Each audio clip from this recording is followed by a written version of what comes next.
this is really connected to white supremacy. I didn't know that. And so I'm learning it. And I was like, yo, like, I drank the juice too, but that's how marketing operates. That's how capitalism operates. That's how white supremacy operates. And so I was just kind of like, okay, I'm learning it, but therapists, how am I supposed to apply this? Welcome to another episode of the Living Out Loud discussion series. Today we were talking about the process of people learning, unlearning, and relearning. I am your host, Charmaina. It's a relational DEI expert. And if you are new here, we are openly unpacking real life scenarios and issues that come up in our interactions with each other in professional settings or in other spaces where we feel like we have to be buttoned up. And the goal of every single episode is to reveal the stuff that happens in those interactions so that we can learn about them and grow from them as a community that cares about diversity, equity, and inclusion. As always, with every single episode, the things that I say, the viewpoints, those are my own and not as a representative of any of the agencies that I work for or am contracted by.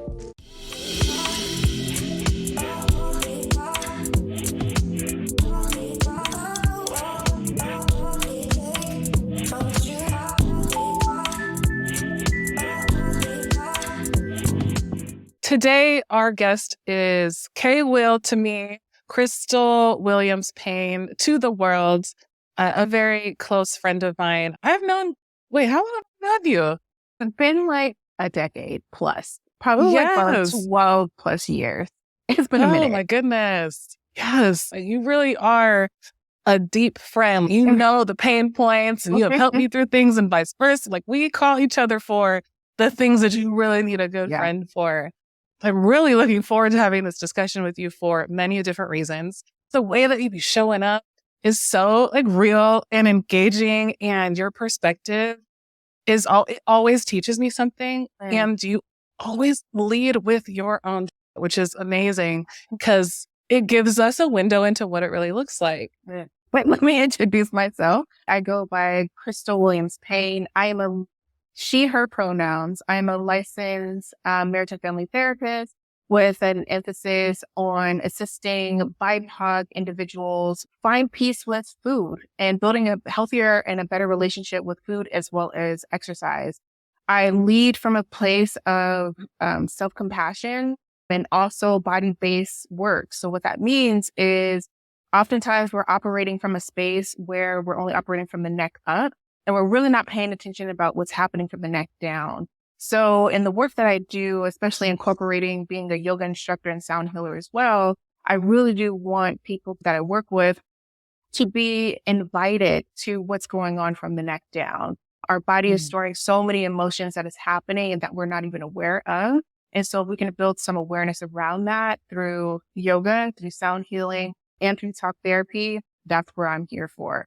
I am also a wife. I am a newfound dog mom to a beautiful 8-month-old Boston Terrier. Her name is Whiskey. He's the love of my life, okay? And my wife knows it. And we don't have any issues there, so we're good. I'm so happy to be here and to be a part of this series. And thank you just so much for the introduction. The invitation. Yes, because I didn't do the introduction. Oh my gosh, I love that. One of the things that actually came up, like when you started talking, was when we have conversations about things that happen in professional settings, I really think that people have an idea of exactly what that means. And when we say professional settings or other settings where people feel like they need to be buttoned up, what you're describing, I don't think everyone would naturally associate the space that you're in with the audience that we're talking to. And part of why I'm having these conversations too is all the stuff that you just said. It matters to the work that we are trying to do to create change in organizations. Absolutely. I'm really trying to just open that door. All these things that happen outside of what people traditionally think belong in the workplace is so helpful. So that's another reason why I'm very much looking forward to this. And I love what you were saying about the neck up. That is a very tangible, that's another thing you do. You speak very tangibly about things and you create this visual. I feel like I say a lot of things all the time. I say, when you're in your brain and you're not, and you're like, from the neck up and the neck down. That makes so much sense. Thank you for that. I appreciate it. All right. So people learning, unlearning, relearning. can mean many things to different people. I want to get into this topic because at Living Unapologetically, we see these three things often getting lumped together as people learning something, but they're all a part of learning, but there's different pathways to it and very different experiences depending on who you are, how you grew up, and just how you experience the world today. And so for us, I think about learning as people learning new information, new skills. You just didn't know much about it or you didn't know anything about it at all. So it's a new information and you process that however you need to process it. And then there's the unlearning piece where there are lots of things that we likely grew up learning or whatever that looks like for people. But because we are trying to shift behaviors, we also teach people to undo the things that we've been really used to. That could truly be behaviors, or it could be things that we think. And then the real point that I think we spend a lot of time doing as consultants is the relearning piece. The relearning adds another element to the unlearning in that people are having to face stuff that's challenging and doesn't necessarily align with what they believe to be true. And they may have to relearn something that is rubbing up against that. For sure. And it takes a bit more time to wrestle with that. And not everybody decides, okay, I'm going to completely abandon something that I truly believe in. But there is a process of having to spend the time to unpack, figure out where things came from. What do they really mean? What did they mean? What do they mean now? Is this really helpful? Yeah. And so I just like to demystify a bit that there's different parts of the learning process. And I'm curious, I don't know what your thoughts are on that. Is that how you think about things? What comes up for you? Absolutely. I would completely agree with it that there's a lot of nuances and complexities that go along with the learning, the unlearning, and also the relearning. I feel like there's one aspect of when you talked about the learning part. Hey, I'm ingesting new information and it's okay. Here it goes. I would say with the unlearning, I literally have to deep within my level of consciousness or my awareness and pull out and almost purge out all of these beliefs, these assumptions, these rules that I have created. Sometimes not even created, but I have learned over time. You know what I mean? All these messages that we're constantly getting on a daily basis. And I have to really sit there and almost be in the ring with those things. I've been into the ring with like that. all of those assumptions and those beliefs. And I really am picking that apart and really going through this process of this hurts probably sometimes even to see, to put it in there. And sometimes you're battling with that. And I think this is where when you talk about like the relearning aspect of it, where you're rubbing up again, it's okay. A referee or somebody else is coming into that ring where I'm battling with all these things and it can be just really difficult. But I can completely agree with that, again, with the complexities and with the nuances with all of those things. It's really hard when you are willing to learn information, when you are willing to unlearn, and when you're willing to relearn all those information. It's a really tough thing to do and you will be very uncomfortable while you're doing it. Yeah. Oh my gosh, you will be so uncomfortable doing that. Yeah. I love the ring thing. When you said that, it just made me think about many a times when I was in my own rings. I sing it tense. It's not past tense. Yeah. It's a current day where I still have to do those things. And I also think it's important for us to talk about why is it important to really understand the various levels of learning? Because I think without knowing that, we can approach growth by missing some important pieces of a process. And I'm going to try to explain what I'm thinking. If people don't see that there's learning new information and undoing it and facing and challenging stuff, I think we can easily stay above the neck because we can just try to take in new things, or I understand this is different than before.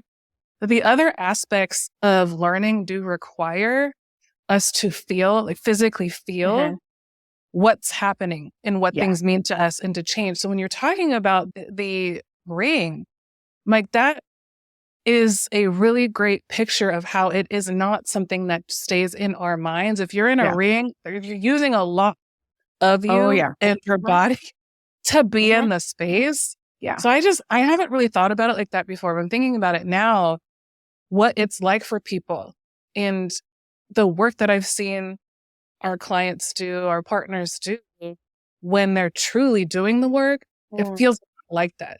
They're in a space and fighting with themselves and maybe with other people or the people who taught them things. And, that show, you did something like a show. Like, what the, like just so many. Oh, shoot. You'd be like that. I don't know. I'm not into boxing that much, but I think about the people on the side with the water and you're there as the coach. You're like, you're doing a good job. I need some water. I know. And when you're talking about just like I know I threw that analogy out there, but just thinking about who's your opponent, who's the one kind of beating you up. And sometimes it is those old belief systems that are sometimes beating you up in such a way. And I think about if I'm having a full body experience because I'm in the ring, again, going from the neck down, you don't know, is my stomach turning when I am approaching something else, a new opponent? Am my hands like clenching a little bit more? Am I breathing? You know what I mean? While I am face against this particular opponent, as you will, like inside of that ring, that particular belief, that assumption, that thought. And so I'm really connecting with that full body experience while you're doing that, because if not, you're just only operating from the neck up. You're not really feeling the impact. I would say that you're not really absorbing the impact. And I think when we really fully absorb the impact, then that helps with with the shifts, with the relearning, and be willing to continue to practice it. You know what I mean? And then goes further than practicing it. You got to embody that. You know what I'm saying? And so that's what comes to mind for me. Yes. Okay, I'm rolling with this analogy. Because now I'm like, okay, look. So when we do DEI stuff, I feel like most of our partners, they're really excited about doing it. And you try to explain the situation. You try to say, hey, you know what?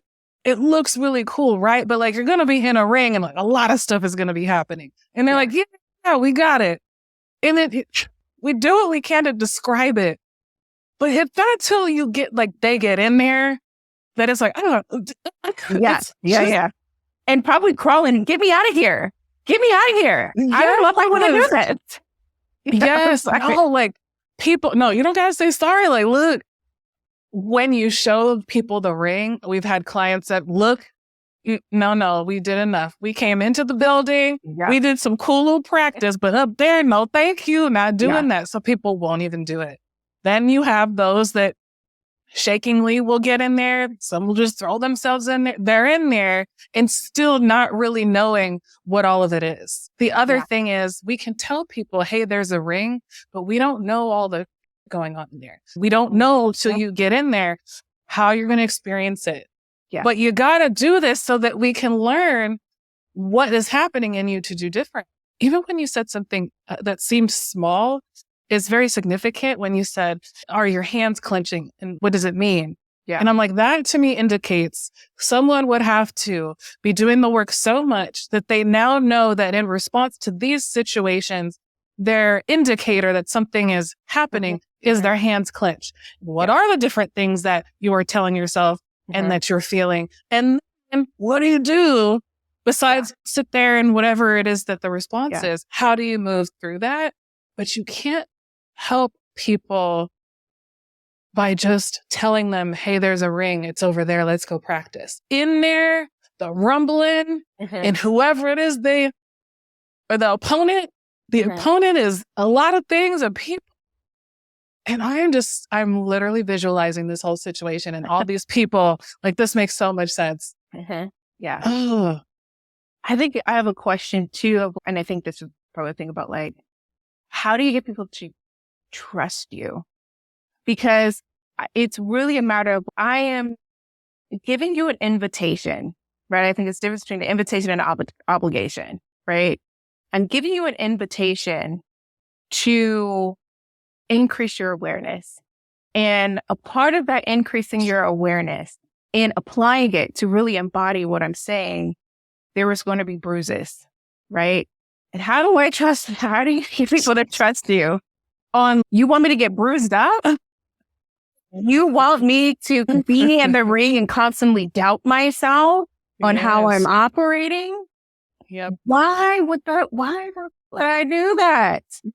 And I think this is where people be on the sidelines, be like, no, I'm good. I got the information. Why the heck would I even want to go in there? Because you're not only putting my mind, but you're also putting my body even more in distress. That doesn't seem, maybe to some people, very worth it. My nervous system is regulated over here on the sidelines.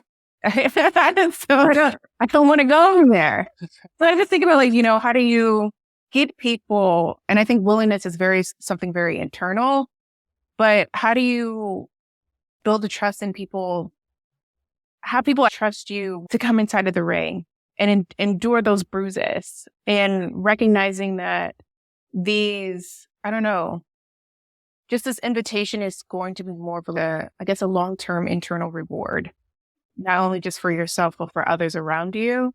So they may feel like bruises at first, but they're really just soft pillows, possibly. You know what I'm saying? It's just, it could feel that way because it's new, right? I'm applying it. I'm really stretching myself in a way. So yes, you're going to feel sore. Yes, you're going to feel some particular bruises, but like with any of those, analogy, get through like the tunnel, get through like the darkness in order to see the light. I guess the ultimate question is, Charmaine, people are like, judge points of this process. And I guess maybe that's the like, yeah. No, I'm following you. And I think my answer, I'll first start with what it looks like now and then explain. I think there's a part of being in the ring that people can see, maybe consultants or people who are experienced. People see people in the ring, and I'm still in it, but I'm not on as much of a struggle bus as I was. Now when people see me in the ring, they think I'm just in there doing well. And I'm like, I'm always doing well. I've just learned how to be in here. So I let them see that, and I let them see and know my whole process to even get in the ring. There was a whole part of my life where I was nowhere near the ring. Yeah. Nowhere near it. Didn't even know they existed. Yeah. And I still have to. There was a good part of my 20s where I was really having to face things that I was doing, things that I thought, things I was taught about people, myself included. In particular, was just engaging in a lot of isms. As any of the isms you can think of, I likely had the stereotypical judgy thoughts about them. And I had to experience a lot of discomfort and anger and all of that other stuff. I was in the ring, and I figured out the ring I didn't have a person to support me. I figured out the ring on my own. And what I do with people is normalize that entire process. That even though I am someone that's coaching you and appears to have got it figured out, I still don't have it all figured out. And I had to do exactly what you're experiencing, and I know it very well. So I use myself as an example any chance I can. I use myself as an example what the story can look like and what it did look like for me. And then I rumble in the ring current day for people to see it too, because I don't have it all figured out. So I'm in there. I'm not behind them, pushing them up there. I'm in the ring. Hey, you want to come up here? I got you. I can't help you do all the fighting, but I'm in here too. And I have heard, this is just what people tell me. They say that they do trust because I normalize it. It looks tangible, and no one has to be perfect. If I have done this for this long or however long years, and people see that it looks like I'm further along in my journey, but also I don't have it all figured out, it's okay to go in there and experience something. And there's the part where I believe that DEI work is much more clinical than people associate with it, because I use a good amount of therapist-y skills with people, because it's not just about learning information. Yeah. This stuff means something to you. You hearing feedback means something to you. You not liking something, or people are seeing and hearing your viewpoint, doesn't feel good to you. And it requires a holding, that's how I describe it. You have to hold people in their stuff, and I can hold that. And that's what our consultants do. We hold space for the encouragement to go into the ring, the unpacking. What is all of this? How can we help you figure out what it means? Can you stand there a little longer to feel what it feels like so we can see what you're doing, so we can see what you're feeling and make a shift? And I think that's a long answer to say, just use myself as an example and a model, and I do it with them as much as I can. Yeah. Yeah. And I want to know, you can reply to me, but I'm going to want to know the same from you. Let's not miss that, okay? No, I think personal experience and personal application is very helpful. And I think because when you're in that leadership role, people are perceiving you as having it all figured out and not necessarily understanding the struggle behind it. And also recognizing too that this is an ongoing process. And so would it be fair to say that this is a process and not a destination? Right. Yeah. 100%. So I'm inviting you to my particular process, and I want to hold space for you and your process, and knowing, oh my gosh, the destination is the process is the destination. The destination is the journey. The destination is the process. Is that? Yeah. Something like that. Okay. Yeah. No, I was watching the show Swagger the other day, and they talked about, it's a really cute show. I think they had mentioned something like that about the journey is the destination. There's not like once I get to that shop, that's it. But just, the process is what it is. Yeah. It's having that. And I think when people are unlearning certain things and relearning, I think it's important for people to understand that it's a process. It's not a destination. It's going to be an ongoing thing because you're going to be faced with so many different realities in your home life and your work life while you're still unpacking. You don't know what's going to activate you. You have no idea. And you don't know when it's going to come. So it's going to be a process. It's going to be a lifelong. So I think that it's so important for people to understand. And I think hopefully when people do have that understanding, it gives them more of a kind of an opening and more of a push, or they see that invitation less threatening when they go in there. Yeah. I'm really curious to know, what has been like your own process of unlearning, relearning? What has that looked like for you? You can share as much or as little as you want. I'm just like, what does it look like? And I'm wondering if you could be an example of what it could look like by sharing. I think a big example that has been really significant, I think, in my life is just my relationship with food and my relationship with exercise.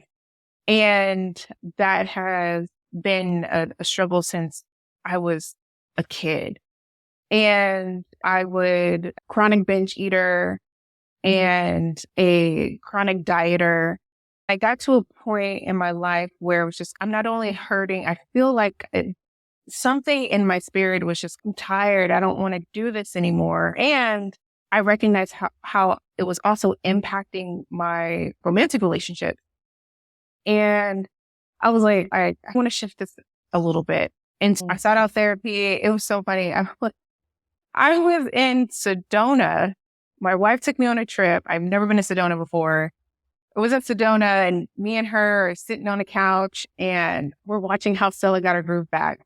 My wife's crying, and I'm over here having this existential crisis going on. Like, I gotta change my life. Whatever. And so I reached out to a therapist that specializes in disordered eating and things of that nature. And so during that process, it was a lot of me learning about how diet culture has been impacting me. And the thing about it is, I've heard this before. I've heard this years ago, before I was ready and willing to be more open to what I was ready to receive. And so I heard it, and I was just kind of like, yeah. That's good for those folks. But over here, I'm good. And then fast forward, I realized, wow, what I'm learning, I'm like that stuff that people were saying, I didn't realize how much I was hurting other people. I didn't realize how me commenting on somebody else's weight was impacting somebody. Or, oh yeah, hey girl, who you lost weight? Oh, fierce, fire, period. And recognizing, dang, like I could have been like endorsing an eating disorder. I could have been endorsing a medical condition that they didn't share with me why this was happening. And then I had to take inventory for myself and was just kind of like, this has also been hurting me. And then I started to do a little bit more kind of with the guidance of my therapist and also just me doing my own kind of like learning is how far deep does this whole diet culture stuff go? And then realizing like, this is really connected to white supremacy. I didn't know that. I didn't know that these different rules that we have today that we have marketed. And that has gone way before. It's so many beautiful examples of that. And so I'm learning it. And I was like, yo, like I drank the juice too, but that's what marketing works. That's how marketing operates. That's how capitalism operates. That's how white supremacy operates. And so I was just kind of like, okay, I'm learning it, but therapist, how am I supposed to apply this? Like, thanks for the information. Thank you for the information. And so I'm like, okay, like the unlearning aspect of it too. I really had to sit and think about some of the rules and assumptions that I had and really had to look at my own like anti-fatness and had to look at my own bias, which was very hurtful for myself because I'm thinking about family members, thinking about community, thinking about the judgments that I've had on other people, other bodies, things of how I look at them is how I look at myself. Starting there, that hurt like big time. That was really hard. And so what happened was with the learning how to put all of my kind of my belief systems on inside of the ring and assumptions and different rules that I had. In the midst of all of that, I really started to get confused. I think that's also in the ring as well. It's like confusion. It's I got text by like certain things and I'm confused. And an example, I think of that confusion of, okay, if I'm going to adopt this new lens, so does that mean I can't go on a diet anymore? Does that mean I can't do this anymore? Really? What's the rules here? Like, what am I allowed to do? What am I not allowed to do? What happens? And it was, I'm sorry. This is just, I'm like, I get everything you're saying. Okay, keep going. So. Islam just met with that, which was so frustrating. It was so frustrating. I had to really just sit with that a little bit. And I remember my therapist kind of teaching me some different tools and things of that nature, as well as what I'm also learning and recognizing that this is a part of the process. I'm not doing anything wrong. I'm not a bad person for still to feel this way. And I thought about when I get to the process of relearning certain things, applying certain tools that I've utilized, that I have been learning, recognizing, I think shared before, like it's a grieving process. There was a lot of things that I really felt like was so hard to give up, where giving up my scale, for instance, that was so hard to do. I'm coming into tears. It was so hard to give up my scale. I was on it all the time. That scale was like my sister in a way. You know what I mean? It informed me of my worth. It informed me of like my value. And that has been I embodied that so strongly for so many years. And even though it was hurting me, I was just kind of like, this is hard. And throwing that away was huge for me. And it took a minute, again, feeling that embodiment, like even just holding it in my hand.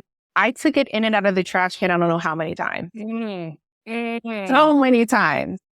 And so recognizing, again, that's the process. Okay, I'm going to give this up. Okay, no, I'm not ready. Oh, okay, this is the day. Okay, no. Right? And because there's a grieving process that happens, like I had said, or the grieving the idea of, okay, if I don't go on a diet anymore, then I'm not going to, and then I don't lose weight, then I might lose community. I might lose kind of social interactions or social engagements in conversation. I'm going to lose out on compliments because people tend to compliment folks only when they're in smaller bodies. That was I'm like, gosh, I'm going to get that. I kind of like that. You know, that's hard. I am wearing this, ain't I? Yes. And then I think it goes too with that particular battle of how difficult the process is And then I had to accept, or I would say be open to, again, what I was receiving, because there was so much evidence throughout the midst of that. There's so much evidence of how this new idea, this new perspective is working. I feel so much better. The thing about it is my conversations with my friends are better. My conversations with my wife is better. Just being open to this new perspective, me being able to advocate for myself and other bodies, being, again, even as a yoga teacher too, that might be a whole nother thing too, because in that space is very thin bodied and not accessible to all bodies. And how the media perceives yoga, which stops BIPOC folks or other bodies getting into that space. And I think we need it more now than ever, the sense of wellness. And the thing about it is, because all the things I said, the, white supremacy and diet culture, capital, it's all around me, and that ain't gonna stop. It is here. And I have it's here as far as like not stopping, in a sense of there are some things that it's ongoing. So therefore my process of relearning and unlearning is ongoing. You know what I mean? Mm-hmm. I do have a good hold of it. Like you had mentioned before, I just stopped wrestling with certain stuff and kind of was able to settle in. I can really resonate with people will perceive me as, you got it together. Like, oh, Krystal, you can have bread now. Oh, you can have cereal now and not be afraid of it because of this particular process. It seems easy, but not understanding like the real behind it. It's just because I settled in it.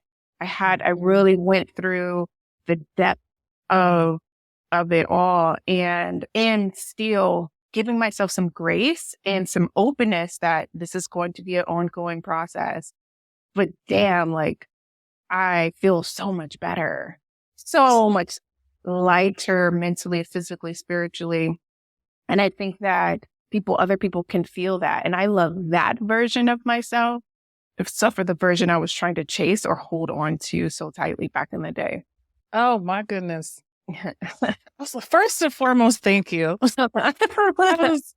I'm also sitting here. I've been your friend for a long time. I have never heard this story. So I'm hearing it and I'm like, this is, and I don't even, and I'm not going to go into the whole thing now, but I get almost everything that you were talking about. As someone who had to face the fact that I had a binge eating disorder as well, like I understand there are so many parts and layers to what you're saying. And I'm just sitting with all of that. First of all, I'm like still processing how layered that was. I think that example does a really good job of how layered our learning is. Yeah. You shared the new info and then you were like, the confusion was very real. Wait, what? You said, huh? I really felt that. I was having my own process. And then I was thinking about our partners, people that we work with that do their own struggle with many topics. Yeah. While people might not associate this specific topic as something that relates to work. One, it actually does. Yeah. And two, this experience that you're describing happens across many topics. Yeah. So I just appreciated it. Here's the new info. And then it was like, huh? And then you described what wrestling really looks like being in that ring. And then I really appreciated that window into the really tough moments of the grief. I think people look at stuff and they're like, oh, you learn it and you're supposed to know, like, it's just the right thing to do. Go learn and do better. It's like, hold on. Well, you really unpack it, okay? You just send things on their way all the time. Some stuff, okay. But when you're really doing the work and you really go inside to figure out where it all came from and the meaning of stuff and the feelings of the meaning, it's like scale. You said sister. When you said scale was my sister, I said, oh, that was a deep relationship. You had to let your sister go. I understood that. I also understood that I've the experience you just described, I've seen with our clients in many different ways. Yeah. I don't think that they would name it the way that you've named things, but that grief was so powerful. Yeah. And then I just saw you all up in the ring. Just some of it was like, okay, is this over yet? But at some point, you're like in the ring, but you're not in this defense mode. Like you're just getting attacked all the time. Now it's, oh, look, here comes the punch. Oh, got my cheek right there. But okay, I know how to deal with it. Yeah. If you need to sit down for a sec, you can, but you didn't leave the ring. You just learn how to be in there. Yeah. Your whole story was just a beautiful illustration of what it can look like. And I also acknowledge and see your journey. And that's one part of your journey. And there's another part of it too that I know is very real in workplaces. I've done it myself and I've seen other people do it, is the value on thinness, white bodies, the ways that we unintentionally, a lot of times, say things, do things that could impact people. And I know for me tangibly, like growing up with a binge eating disorder, it was when I went to therapy, when I tell you I cleared out the room, but there was a rug and I had to lift up the rug and I was like, this is like the most significant thing. But at work, what I was experiencing was a lot of stuff I wasn't aware of because I didn't really know that part of myself. Yeah. Not only was I saying things to people, but I would find myself, people would say things or do things that I would get activated, not really understanding why. People could easily say so. Then I'm just like mad or whatever, in my own shame spiral, or I would avoid looking at mirrors at work. I could not. And every day I'd walk up the stairs and at the top of the stairs, there's this mirror. Okay. And I'd walk up and I'd go like this. That's how significant it was. I don't want to say bad. Yeah. That's how severe it was though. So when people would make the comments that we're talking about, it activates me. Then I go into my own shame spiral. I'm impacted. And then I'm walking around in my own anger, treating certain people a way that has nothing to do with them. Nothing, but I didn't know that. I just walk around kind of angry and got an attitude or whatever else. So then I'm hurt. Then I go hurt other people. And it's just a cycle that can go on. And this is just one category of something. Yeah. So at work, when I learned about my own disorder and what I was doing and what it meant, it helped me be more aware at work. It helped me show up differently, speak differently, be more aware of people and their stories. And when I was activated, I then got to decide how I was going to respond instead of going into that default autopilot. Y'all gonna get this anger or y'all not gonna see me. I'm gonna disappear the rest of the day, whatever it was.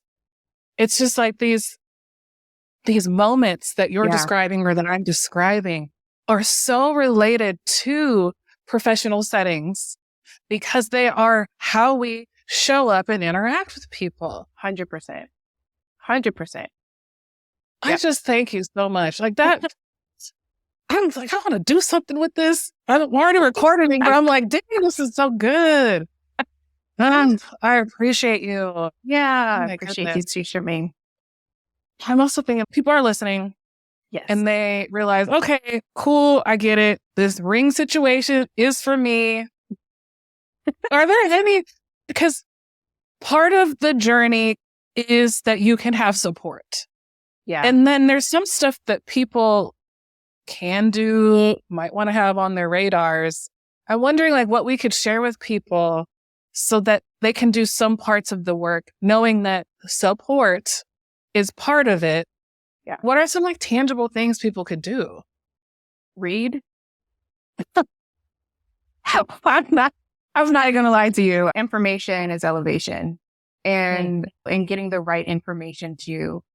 There's so many different resources that is out there and that is available and accessible. I say that for one. Two, and this might be hard. I don't know if this is tangible, but this may be difficult. Not run away from your feelings, not running away from your feelings. The more we run away from them, the more that our bodies and our brains will detect, oh, I'm supposed to be afraid of that. I think there's a difference between I'm uncomfortable, right? Versus what's another part which basically describes that I'm in danger.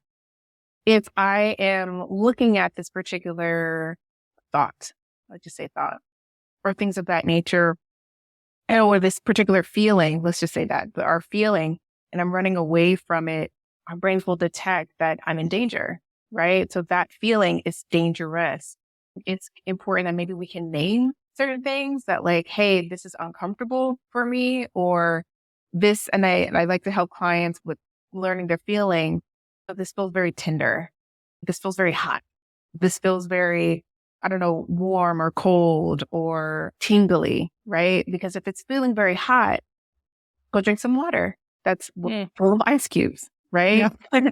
If it's tingly, I want you to rub on something that's soft, right? And so I think this is a matter of us just feeling, because like we mentioned earlier, when you're entering into the ring, you're going to hit some blows. You're going to feel confusion. You're going to feel doubt and maybe even some fear because you're faced with the unknown. If you can go into the ring knowing those things and being open to those sensations and understand, okay, this is uncomfortable, but I'm not in danger.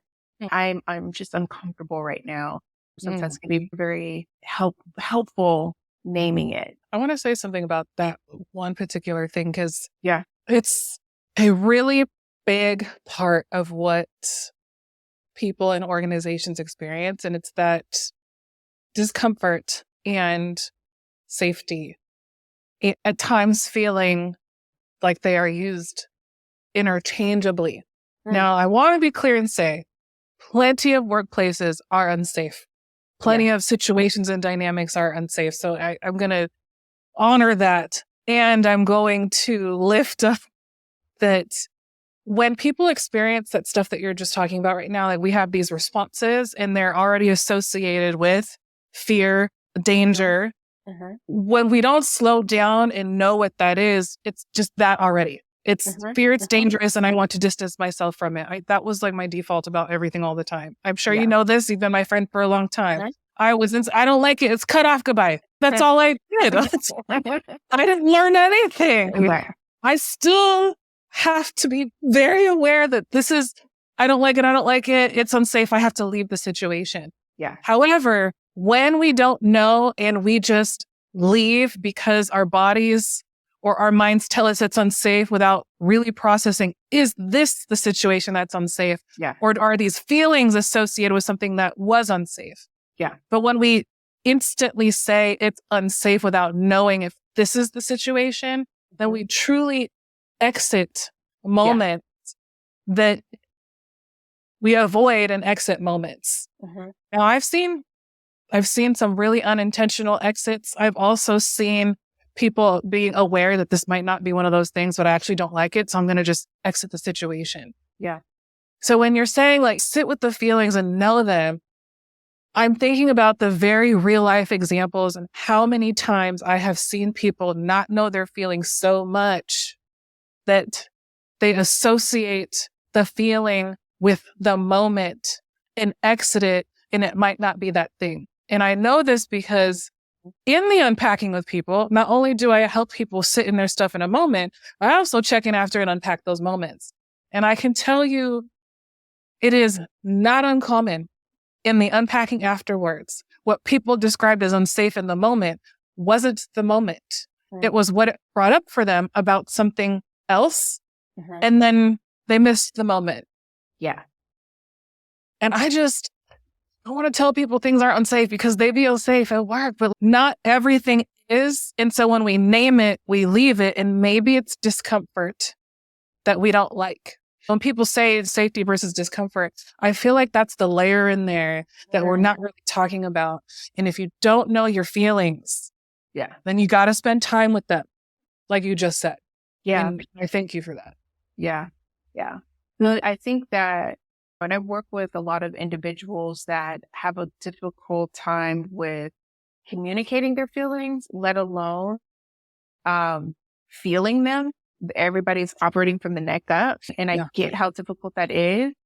But there is an aha moment when you are open to seeing what's going on with the neck down. It's a huge aha moment. So that way you can catch in that moment, hey, I'm feeling this sensation that's coming over me. And before I exit out that door, I'm able to regulate for a second to really assess what is that pit in my stomach that I'm feeling right now.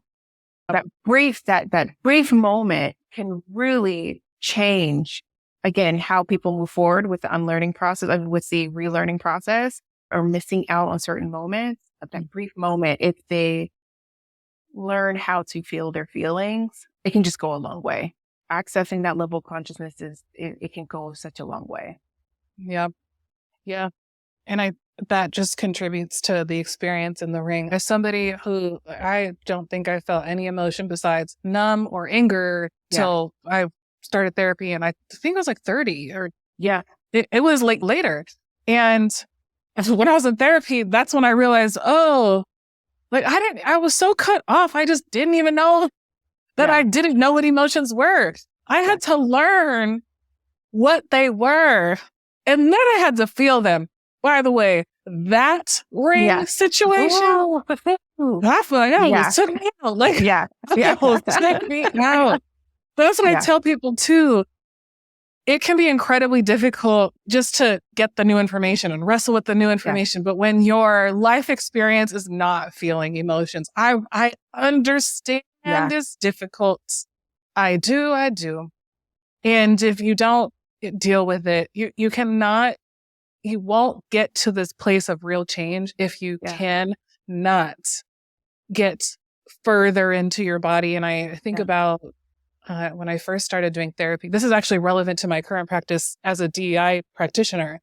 But you know how when you're collecting hours and you got to record yourself, and I hated doing that. But I watched myself and I literally saw how I capped someone else's growth because I was uncomfortable in emotion spaces. Now, I think I was doing pretty good. I think I was doing okay, but I saw myself. And I had to see, oh crap, I made that decision to exit because I was uncomfortable. That's why, like, I was running this whole show and they got an experience, but not a really solid one. And that prompted me to get together even more. I was like, you will feel the depths of the emotions because you're not going to be the person that gets in someone else's leg. And it sounded great till I had to go back up in that ring like, no. So now when you ask me that question very early on, like, how do you gain the trust? Girl, because I had to do the stuff that I'm asking people to do. I'm still doing this stuff that I'm asking people to do. I do not have it together. And that's okay. I just try to teach people whatever I can with what I have. Yes. Same boat. Yeah, I'm totally on the same boat with that. Yeah, the feelings aspect of it is hard. It's one thing to acknowledge, hey, I got feeling. There they go. It's in my stomach. There it goes. No wonder why I have digestive issues. And so the next thing you know, it's like, okay, I'm really feeling it. And I think that can be very scary. You know what I mean? That can be very, very scary to actually feel, because there's a reason why we have numbed that part of us out. Yeah. Yes. And so while you're in the process of feeling your feelings, recognize that part of you that had to create, that had to put those protectors and those armors up, and just going at your own pace to do that. But once it is opening, you could feel that, oh my gosh. And you're like, there you go. The recovery from those intense feelings, they don't even really last that long sometimes.